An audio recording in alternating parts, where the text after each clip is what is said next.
নমস্কার। আমাদের আজকের আলোচ্য বিষয় মঙ্গলের সঞ্চার এবং তার সঙ্গে সঙ্গে মঙ্গলের সঞ্চারের ফলে বৃশ্চিক রাশি এবং বৃশ্চিক লগ্নের জাতক জাতিকারা কিভাবে প্রভাবিত হবেন। একটি অত্যন্ত গুরুত্বপূর্ণ এবং তাৎপর্যপূর্ণ সঞ্চার, অত্যন্ত মোস্ট সিগনিফিকেন্ট এবং ইম্পর্টেন্ট একটি ট্রানজিট হতে চলেছে মঙ্গলের। আগামী 2024 অক্টোবর মঙ্গল বৃশ্চিক রাশি বৃশ্চিক লগ্নের অষ্টম থেকে নবমে সঞ্চার করছে এবং সেখানে মঙ্গল নীচ রাশিগত হচ্ছে এবং মঙ্গল হচ্ছে বৃশ্চিক রাশি বৃশ্চিক লগ্নের জন্য রাশি লগ্নের অধিপতি এবং ষষ্ঠের অধিপতি, এবং সেই মঙ্গল নবমে ভাগ্যস্থানে নীচ রাশিগত হচ্ছে। খুবই গুরুত্বপূর্ণ এই সঞ্চার, তার কারণ এখানে মঙ্গল একটা দীর্ঘ সময় অবস্থান করবে এবং 6 ডিসেম্বর মঙ্গল এখানে রেট্রোগ্রেড মোশন বা বক্র গতিতে সঞ্চার করবে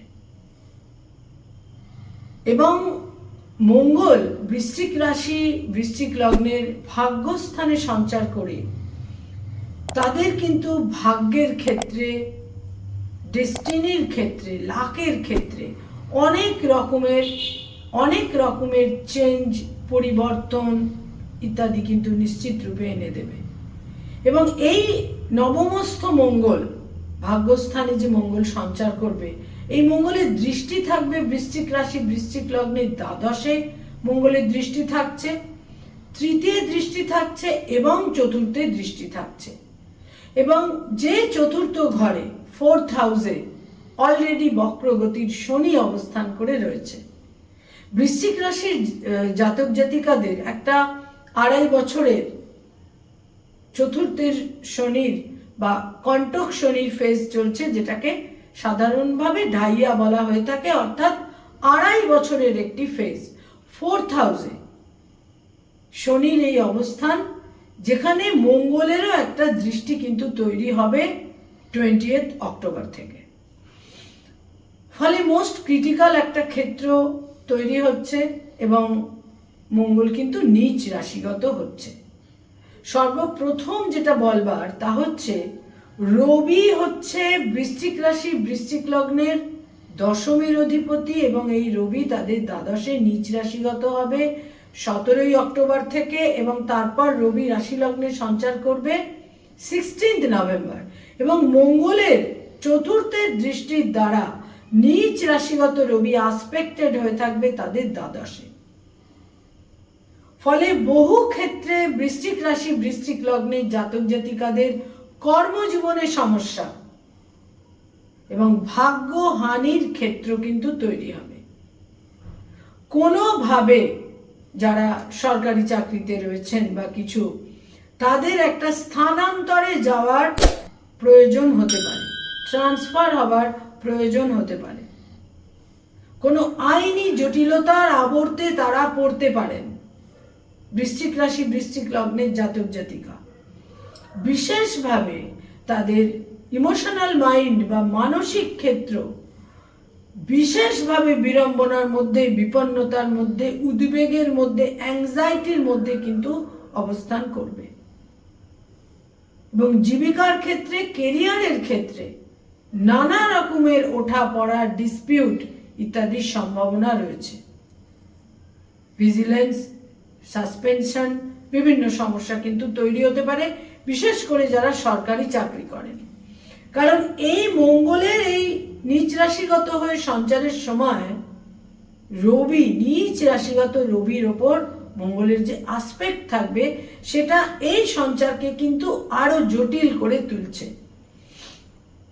বৃশ্চিক রাশি বৃশ্চিক লগ্নের জাতক জাতিকাদের চেস্ট ওরিয়েন্টেড কোনো সমস্যা হতে পারে, নিউমোনিয়া, ফুসফুসের সমস্যা ইত্যাদি যথেষ্ট কিন্তু একটা ক্ষেত্র তৈরি হতে পারে, এবং কোল্ড অ্যান্ড কাফের সমস্যা, সেখানে কোনো বিশেষ সুচিকিৎসারও কিন্তু প্রয়োজন হতে পারে। বয়সে ছোট ভাই বোনেদের সাপোর্ট তারা এই সময়কালে পাবেন, বয়সের ছোট ভাই বোনেদের সহযোগিতা তারা এই সময়কালে পাবেন। কিছু বিরোধিতা, শত্রুতা, ষড়যন্ত্র ইত্যাদি তাদের ভাগ্য হানির কারণ হতে পারে। প্রবলভাবে ব্যয়ের ক্ষেত্র তৈরি হচ্ছে এবং সেই সমস্ত বৃশ্চিক রাশি বৃশ্চিক লগ্নের জাতক জাতিকা যারা কোনো আইনি জটিলতার মধ্যে রয়েছেন, লিটিগেশনের মধ্যে রয়েছেন, মামলা মোকদ্দমার মধ্যে রয়েছেন, তাদের জন্য কিন্তু এই সময়কালে আরো বেশি বিব্রত হয়ে পড়বার সম্ভাবনা কিন্তু থাকছে। বিশেষ সতর্কতা প্রয়োজন। মায়ের সঙ্গে মতভেদ এবং মত পার্থক্যের বিশেষ সম্ভাবনা রয়েছে। কোনো জমি, বাড়ি, ফ্ল্যাট বা কোনো ইমুভেবল প্রপার্টি সম্পর্কে একটা দুশ্চিন্তার ক্ষেত্র তৈরি হতে পারে। যথা সময়ে আপনাদের সেটা পজিশন পাচ্ছেন না, বা যথা সময়ে আপনাদের যেখান থেকে আপনাদের এটা পাওয়ার কথা, যারা ডেভেলপ করছেন তাদের সঙ্গে একটা ডিসপিউটের ক্ষেত্র কিন্তু তৈরি হয়ে যেতে পারে। তবে এই সময়কালে কোনোভাবেই কোনো লিগ্যাল স্টেপ বা মামলা মোকদ্দমায় জড়িয়ে পড়া উচিত হবে না। অপেক্ষা করতে হবে বৃহস্পতির সঞ্চারের জন্য। এই সময়কাল এতটাই একটা প্রভোকেটিং সময় যে কোনোভাবেই ইনস্ট্যান্ট কোনো রিয়াকশন নেওয়া, ইনস্ট্যান্ট কোনো রিয়াকশনের মাধ্যমে সিদ্ধান্ত নেওয়া একেবারেই কিন্তু উচিত হবে না।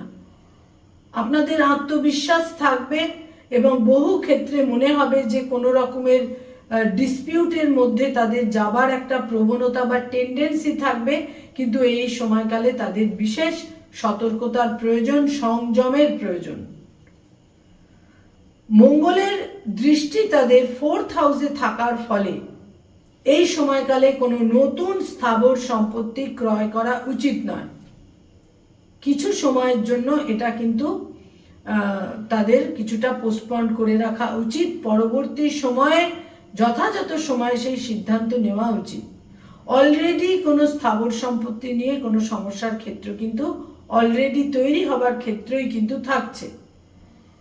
বৃশ্চিক রাশি এবং বৃশ্চিক লগ্নের জাতক জাতিকাদের জন্য যেটা আরো বিশেষ ক্ষেত্র, সেটা হচ্ছে যে সরকারি চাকরির ক্ষেত্রে যেমন কিছু বিপন্নতা তৈরি হতে পারে। যারা বেসরকারি ক্ষেত্রে কাজ করেন তাদের কোনো কারণে আউট অফ স্টেট দূর যাত্রা, যেখানে তিনি এতদিন ছিলেন সেখান থেকে অন্য কোনো জায়গায় স্থানান্তরে বদলি হওয়া বা স্থানান্তরে যাওয়ার প্রয়োজন হতে পারে। বহু ক্ষেত্রে বিদেশ যাত্রা বা দূর যাত্রার সম্ভাবনা রয়েছে।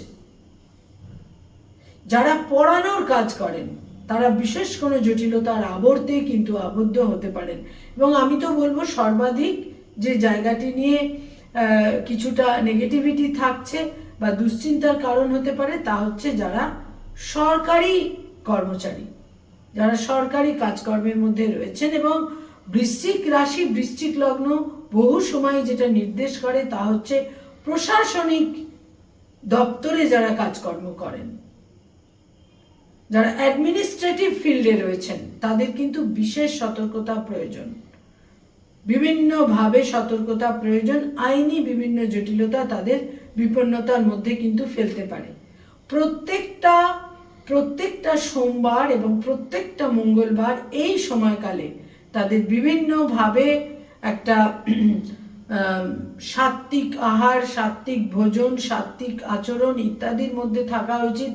যারা হনুমান চালিসা পাঠ করেন তারা এই ব্যাপারেও সেটাকে কন্টিনিউ করতে পারেন। যথেষ্ট একটা নিষ্ঠার সঙ্গে এই ব্যাপারে তারা থাকতে পারেন, এতেও শুভ ফল পাবেন। তবে সবচেয়ে বড় দিক যেটা, সেটা হচ্ছে কোনোভাবে কোনো অ্যারোগেন্স বা আর্গুমেন্ট নয়, এবং টেম্পারামেন্টকে সম্পূর্ণরূপে কন্ট্রোলে রাখা উচিত।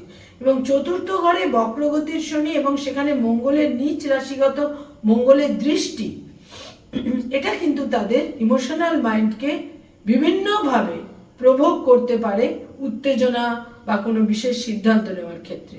এই ব্যাপারে কিন্তু প্রবল বিচক্ষণতা এই সময়কালে তাদের প্রয়োজন। নমস্কার।